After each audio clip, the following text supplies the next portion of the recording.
musulmon ahli, sizlarga bir video murojaat bilan video yo'llamoqdaman.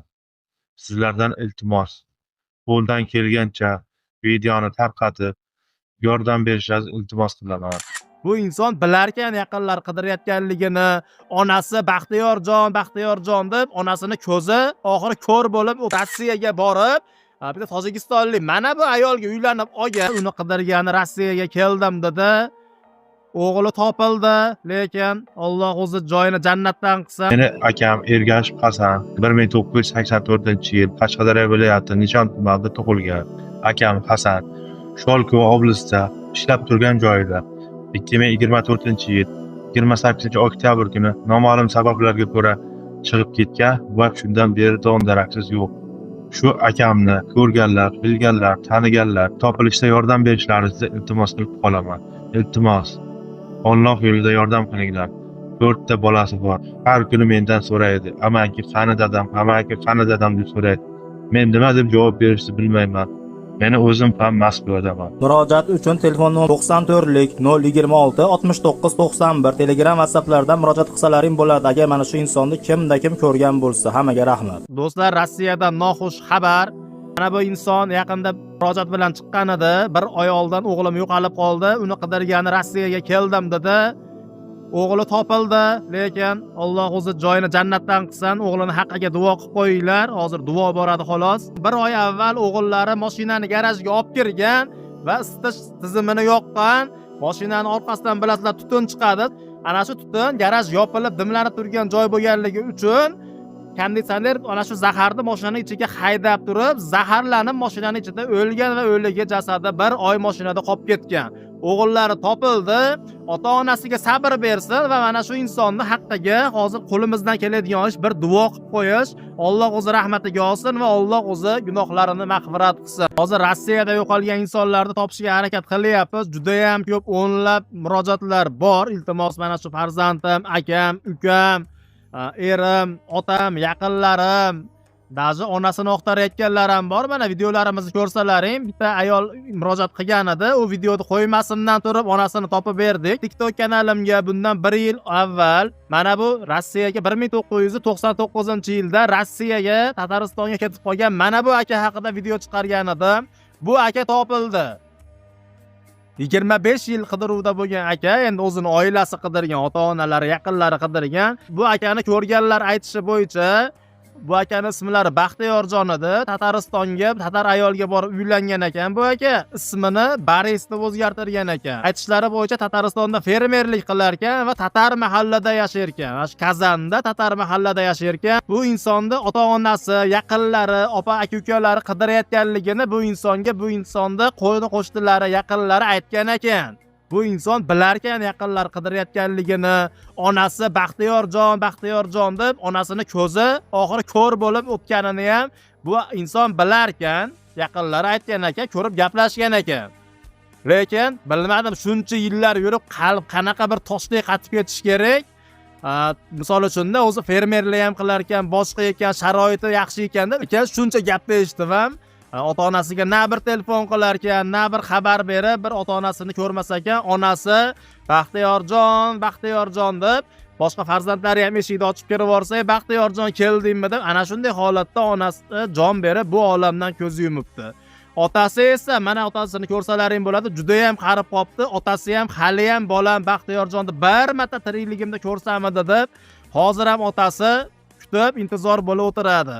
Bular O'zbekistonda Rishtonadan ekan. Baxtiyorjon 1999-yilda Rossiya shahriga ishlash maqsadida ketib qolib, shun bilan qaytib kelmagan ekan. Qaytib na bir dondaragi, na bir xabari ham bo'lmagan ekan.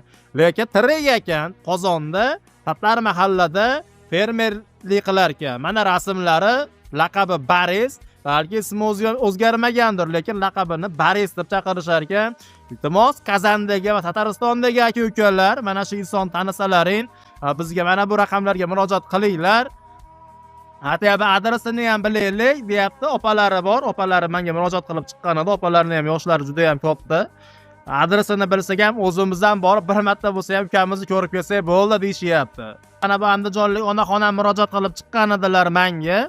Buni TikTokga, Instagramga va ijtimoiy tarmoqqa qo'ydik va даже televideniyalardan ham aytish bo'yicha juda ham bir katta maksimalniy video tarqaganidan keyin bu onaxonni o'g'illari Qozog'istonda edi. Ma'lumot uchun aytib o'tib ketaman. Bu onaxonni o'g'li Qozog'istonda edi. 1-2 oy onasi bilan gaplashardi, 5-6 oy yana yo'q bo'lib olardi. Yana 1-2 oy gaplashardi. Mana men ketyapman, bilet oldim deb onasini ilhaq qilib, mana shunday bir onasini ilhaq qilgandan keyin onasi oxiri o'g'lim mendan ketib ketdi, endi kelmas ekan shekilli deb menga murojaat bilan chiqqanda mana shu onaxon o'g'li topildi. Onaxon bilan gaplashyapti.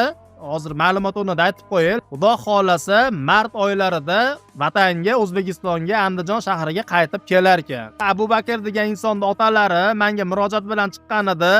Bu inson ham topildi. Eng qizig'i, bu inson ham topildi, lekin ota-onasi bilan gaplashgisi yo'q. Men ota-onasidan so'rasam, sizlarda bir naqa o'zaro bir oilaviy muammo, problema bo'lganmi desam, hech qanday muammo bo'lmagan, lekin bu o'g'lim ozgina bir sho'xroq chiqqan edi dedi. Bizga aniq bo'lgan ma'lumotlar Rossiyaga borib, bitta tojikistonlik mana bu ayolga uylanib olgan, bu ayolda degan bo'yida farzand qilgan, O'zbekistonda 5 nafar farzandni ham kutib o'tiribdi.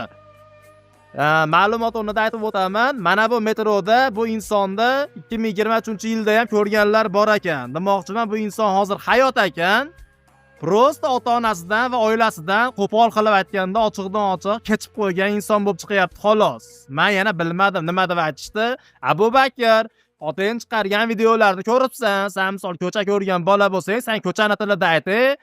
Oqpalar olib ketmasdan, bu yerda xotining, farzandlaring, bir senga bir yana qo'pol aytsam, bir do'zax olib ketmaslikdan oldin otang tirik ekan, otangni duosini ol. Mana bu qora ko'zlar 5 nafar farzanding sana O'zbekistonda kutib o'tiribdi. Otang qarib qopti, otangni pensiyasiga yashashyapti ekan. Nomard videolarni ko'ryapsiz. Otangni yoniga qayting, unchalik inson ablah bo'lmaydi. Rossiyada kimni qidirayotgan bo'lsalaring, ana bu ayolda ham farzandi topilishiga biz sababchi bo'ldik. Juda ham ko'p murojaatlar bo'lyapti. Har bitta murojaat qilgan insonni yaqinlarini hozirgacha topib berishga harakat qilyapmiz. Maksimalni qo'limizdan kelganicha harakat qilyapmiz. U insonlarda ko'pi yo o'lib qolgan bo'lyapti, yoki uylanib olgan bo'lyapti. Qaysi biridan so'rasang, u Tataristonda tatar ayolga uylangan bo'ladi, yo tojikistonlik ayol yoki o'zbekistonlik ayol bo'ladi. Vobshe bir uylanib qolib ketayotgan bo'ladi. Juda ko'pi Rossiyada uylanib qolib ketayotgan bo'ladi. Murojaat qilayotganlarda juda ko'pi shunday holatda bo'lyapti. 10 yil, 15 yil dan beri yurgan insonlar ham tirik chiqyapti, lekin Rossiyada uylanib, O'zbekistonda 5 ta 6 ta farzandi bo'lsa ham, oilasi, ota-onasi bo'lsa ham, mana Rossiyaga kelib uylanib turib, ota-onasidan umuman aloqani uzib qo'yib, uylanib qolib ketayotgan bo'lib chiqyapti. Uni O'zbekistonda bizga murojaat qilayotgan insonlarda yaqinlari o'ldi deb o'ylayapti. Qanchalik qalb bir toshdek qotib ketish kerak. Xo'p, 5 yil yur, 10 yil yur, gapi yo'q, tirikchilik qilyapsan ekan, ro'zg'or, lekin qanchalik bir ota-onadan aloqani uzib qo'yish kerak, qanchalik bir qalb toshdaqa qatib ketish kerak. Alloh birinchi o'zimga va boshqalarga Alloh o'zi insof bersin. Alloh o'zi hidoyat bersin.